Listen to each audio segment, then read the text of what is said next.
Komisi 2 DPRD Provinsi Kalimantan Selatan yang membidangi ekonomi dan keuangan didampingi Bank Kalsel mengunjungi BPD Bali dalam rangka studi komparasi terkait optimalisasi pendapatan asli daerah.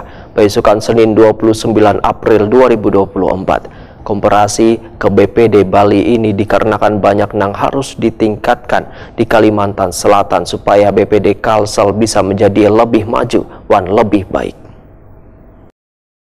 Komisi 2 Dewan Perwakilan Rakyat Daerah Provinsi Kalimantan Selatan yang membidangi ekonomi dan keuangan didampingi Bank Kalsel mengunjungi BPD Bali dalam rangka studi komparasi terkait optimalisasi pendapatan asli daerah besokan Senin 29 April 2024.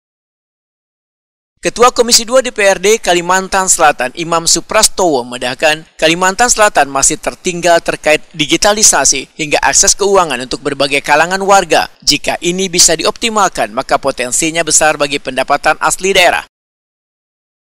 Menurut Imam Suprastowo, komparasi ke BPD Bali ini dikarenakan banyak yang harus ditingkatkan di Kalimantan Selatan supaya BPD Kalsel bisa menjadi lebih maju dan lebih baik. Hasil komparasi nantinya, ujar Imam Suprastowo, akan didiskusikan kembali bersama badan usaha milik daerah di provinsi untuk mendorong digitalisasi serta pertumbuhan bisnis lokal.